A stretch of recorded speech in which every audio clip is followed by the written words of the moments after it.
Le monde spirituel nous le connaît. La Bible déclare dans Romains, la création tout entière attend avec un ardent désir.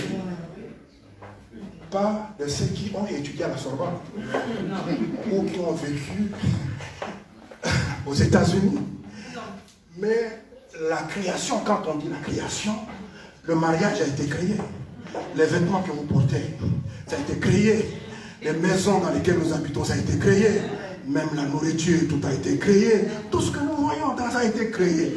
La Bible dit ces choses soupirent après nous.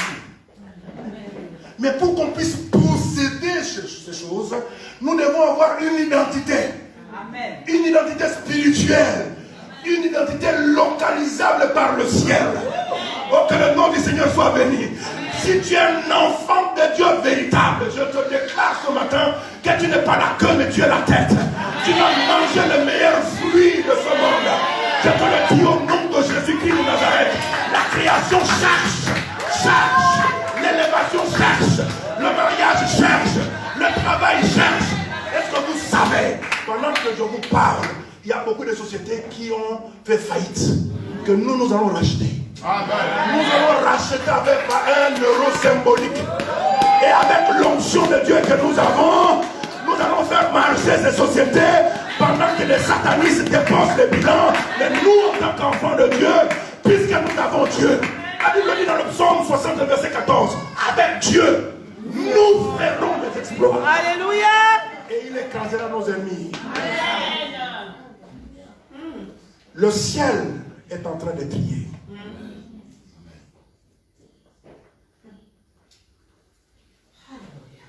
Ne faites pas plaisir à un homme. Non. Soyez spirituel. N'invitez pas les gens chez vous n'importe comment. Ne parlez pas de votre vie à n'importe qui. Vous ne savez pas qui est qui. C'est pas parce que je viens, je prêche bien, vous m'appréciez et vous commencez à m'appeler. Non, vous connaissez votre pasteur. Vous connaissez sa vie. Confiez votre vie à quelqu'un que vous connaissez qui est avec vous tous les jours. Ne vous fiez pas parce que quelqu'un il voit ou il parle. Non. Vous ne connaissez pas les gens. Vous ne savez pas ce qu'ils font. Ou qui ils sont réellement.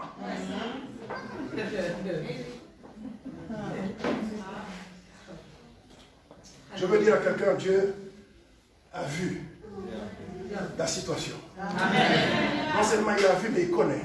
Amen. Mais il dit, je suis plus grand que ta situation. Amen. Je suis plus grand que ton problème. Amen. Je suis celui qui te représente. Tu verras que je m'appelle Yahvé. Avant moi, après moi, il n'y a pas d'autre Dieu. Il n'y a pas d'autre Dieu. Je suis en train de chuter en disant ceci.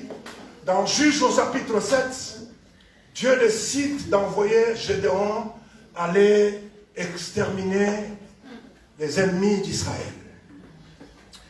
Gédéon n'était pas assez courageux. Il a dit, mais je viens d'une petite famille. Il était charnel en fait. Il a regardé à sa petite personne. Il a dit, mais moi, qu'est-ce que Dieu peut faire quelque chose avec moi? Mais Dieu lui dit, prends ton jeune serviteur, va avec lui. Va avec lui dans le camp de l'ennemi. Et quand il arrive, il tend l'oreille et il entend deux hommes en train de se parler. Et l'un dit, j'ai vu un gâteau qui roulait dans le camp et c'est tombé, tout le monde était par terre. Et puis le gars il dit, ce que tu viens de voir là, ça c'est Gédéon, c'est l'épée de Gédéon. Ça veut dire que Dieu nous a livrés entre les mains de Gédéon. Ah oui.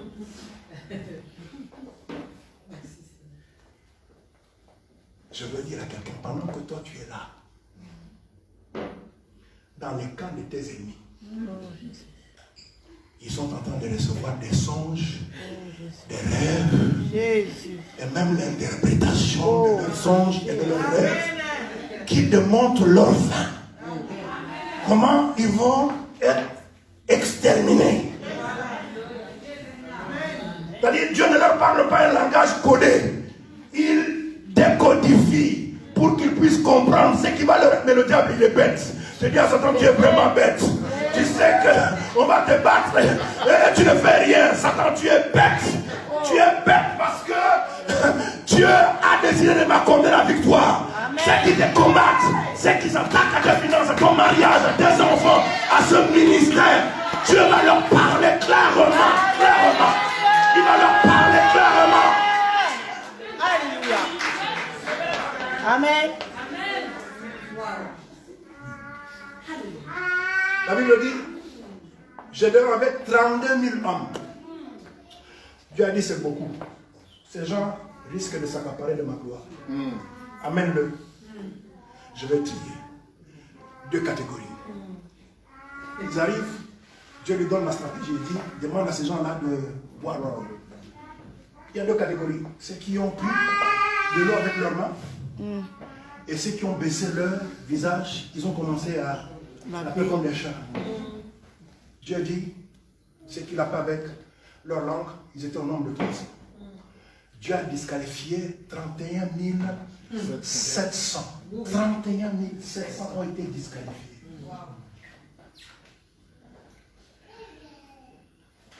Et Dieu dit, c'est avec les 300 là que tu vas partir.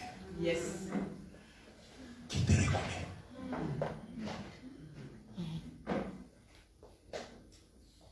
Tu es là, mais tu ne sais pas ce que les gens comprennent contre toi. Tu ne sais pas ce qui se passe dans le monde spirituel contre toi. Job était chez lui, ses enfants en train de fêter. Mais c'est que Job ne savait pas qu'au ciel, il y avait une réunion où le diable parlait à Dieu de lui. Si Job était spirituel, il devait être là pour défendre sa cause. Toi, tu es charmé. Tu es tout le temps sur Facebook, en train de critiquer les gens. Dans les choses pour faire empêcher l'église d'avancer. C'est dans ces choses-là que tu es. Tu arrives toujours à l'église en retard. Mais quand il s'agit de fêtes, tu es toujours la première et la dernière à quitter la salle. Mais pour venir à l'église, tu peux arriver à 11h ou à midi, le prédicateur est en train de poser le micro, c'est là où tu arrives, ça ne te dit rien. Oh, Jésus.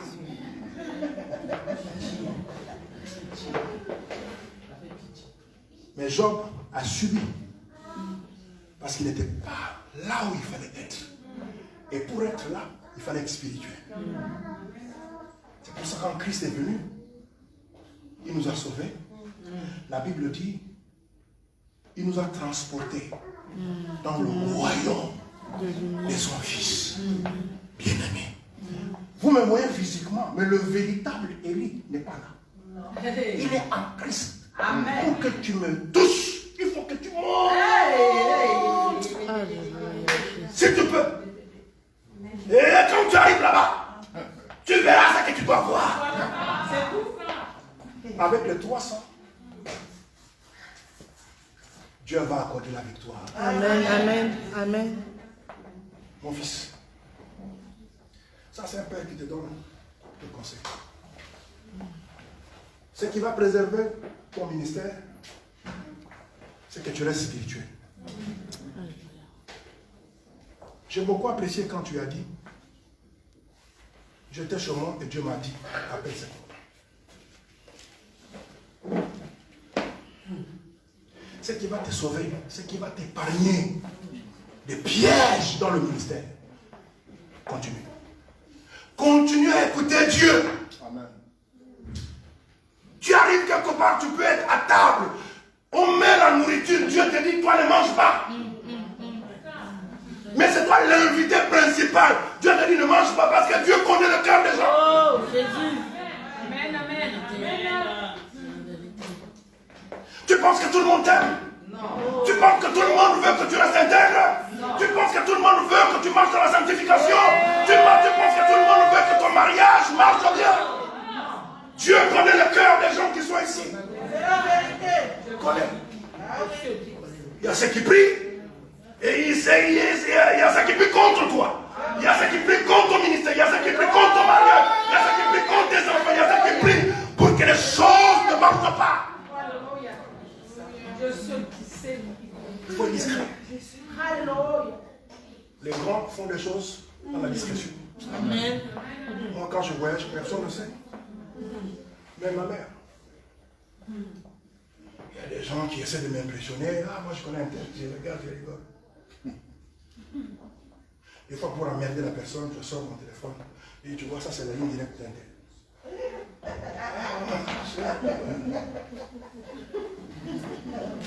Le petit frère d'un président de la République, je lui ai dit, excusez-moi le terme, j'ai dit, je t'emmerde. Je t'emmerde, excusez-moi, le pasteur ne me dise pas, moi je suis un prophète. Je t'emmerde. Ne me parle plus jamais comme ça. Moi je suis un enfant de Dieu. Je peux décider à ce que ton gars là, il quitte là où il est. Et il quitte. Voilà. Amen. Amen. Tu me fais asseoir, tu te prends pour qui toi? Quand tu sais qui tu es. Amen. Ce que tu vaux. Personne ne peut te faire. Il y a quelqu'un, j'ai Dieu avec moi. Même si mon compte est vide, j'ai Dieu. Même si ma maison, je n'ai pas encore payé, Dieu est avec moi. Je veux faire des exploits parce que Dieu est avec moi. Je ne veux pas mourir parce que Dieu est avec moi. Pas parce que je suis en France. Je finis en disant, Dieu est en train de trier la trier 300 personnes. Dieu est en train de trier parmi les serviteurs. Les vrais et les faux, on va les découvrir. Ils seront dévoilés. Ils seront mis à nu. Leur état de cœur sera mis à nu. Parce que Jésus revient bientôt. Troisième personne qu'il a loin, c'est Élisée. Élie. Dieu. Élie, sans eux, signifie tout simplement Dieu. Élisée veut dire Dieu et salut, ou mon salut, ma justice. Bien-aimés frères et sœurs,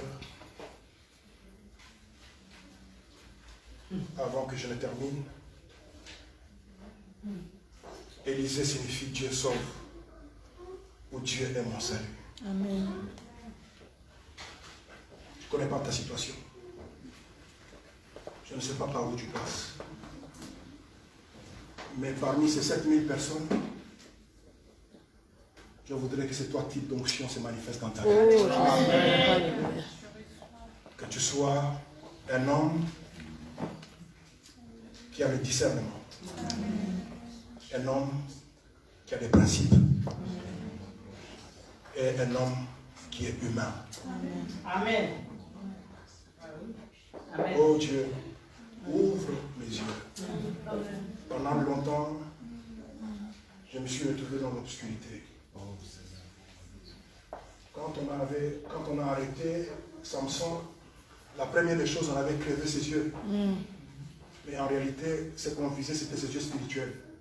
Ce n'était pas ses yeux physiques. On te prenne tout, mais qu'on ne t'enlève pas ton identité. Tu es avant tout un être spirituel.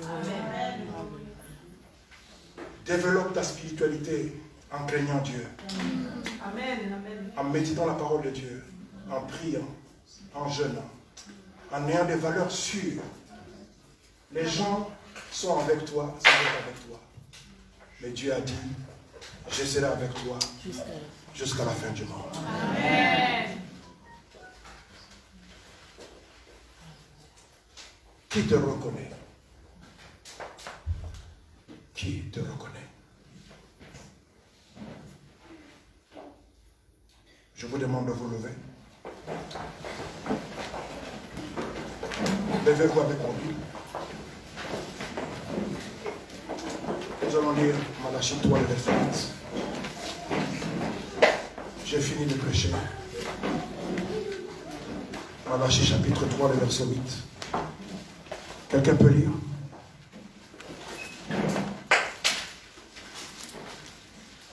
Aidez-moi s'il vous plaît. Malachie chapitre 3, verset 8.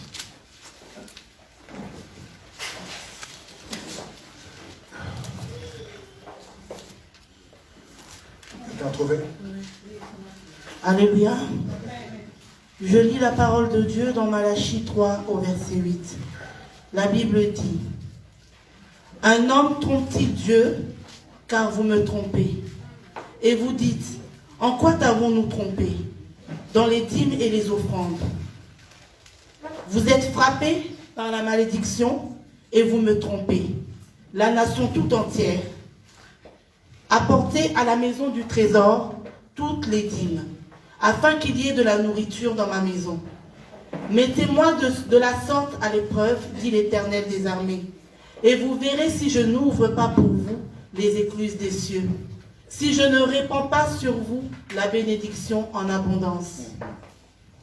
Pour vous, je menacerai celui qui dévore, et il ne vous détruira pas les fruits de la terre, et la vigne ne sera pas stérile dans vos campagnes, dit l'Éternel des armées. Toutes les nations vous diront heureux, car vous serez un pays de délices, dit l'Éternel des armées. Vos paroles sont rudes contre moi, dit l'Éternel, et vous dites, qu'avons-nous dit contre toi? Vous avez dit, c'est en vain que l'on sert Dieu. Qu'avons-nous gagné à observer ses préceptes et à marcher avec tristesse à cause de l'Éternel des armées?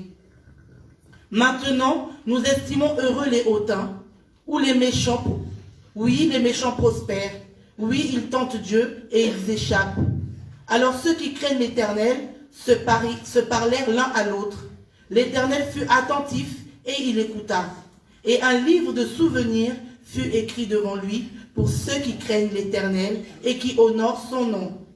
Ils seront à moi, dit l'Éternel des armées. Ils m'appartiendront au jour que je prépare. J'aurai compassion d'eux, comme un homme a compassion de son fils qui le sert. Et vous verrez de nouveau la différence entre le juste et le méchant, entre celui qui sert Dieu et celui qui ne le sert pas. Amen. Amen. Je ne veux pas vous demander si quelqu'un était béni. Mais je vais dire tout simplement, avant de partir, je vais demander quelque chose sur l'apôtre William. Je vous ai dit que je suis en train de quitter la France physiquement. Ces derniers temps, je ne réponds plus aux invitations. Tu es un fils que j'aime beaucoup.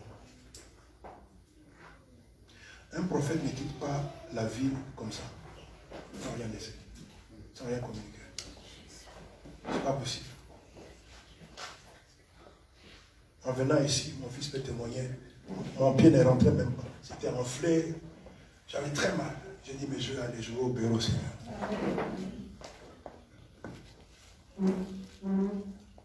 Je veux que vous sachiez que Dieu est ici. Et puisque je dis que Dieu est là, on va faire une démonstration.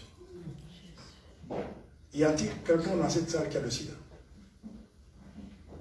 Où tu as été déclaré séropositif? Il ne faut pas avoir honte. Si tu es là, tu seras guéri instantanément.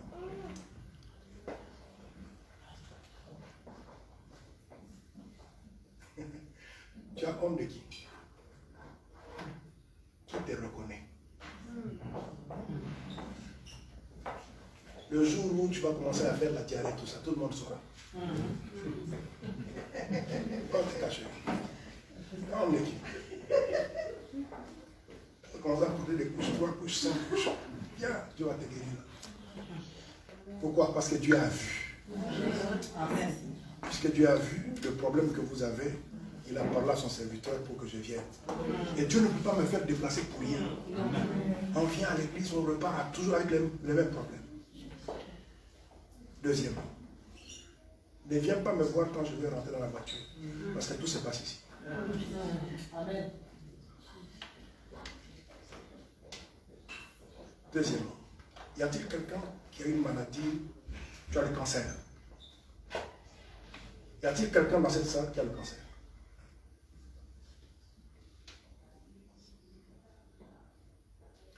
Mais c'est une église extraordinaire. Pas de problème. Bon, on va aller à des petits problèmes. Oh, je pose la question, y a-t-il quelqu'un qui a le cancer? Y a-t-il quelqu'un qui a une maladie incurable?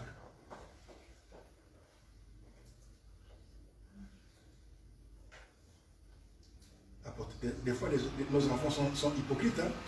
Après, papa, moi, je voulais avancer, mais tu vas tellement que tu avances devant tout le monde. On s'en fout des gens. Amen. Il s'agit de ma vie. Si je meurs là, il s'agit de ma vie. C'est ça. Je suis perdu. Allons-y doucement. On est en train de régler de gros dossiers. Amen, amen. C'est-à-dire, le médecin a dit qu'il ne peut rien faire. On règle ça parce que je ne suis pas venu pour... Non, je suis venu pour démontrer Dieu. Moi, si on m'a opéré pour lâcher cervical, le médecin dit que c'est pour me soulager seulement. Vous savez pourquoi? C'est pour me soulager seulement, mais ce n'est pas pour me guérir totalement. Bon, moi, j'ai posé la catégorie. Je vais arriver, ne vous en faites pas. J'ai posé la question, y a-t-il quelqu'un qui a le sida? Il m'a dit incurable, n'est-ce pas? Il n'y en a pas. Dieu merci. Maintenant, je pose la question, y a-t-il quelqu'un qui a le cancer?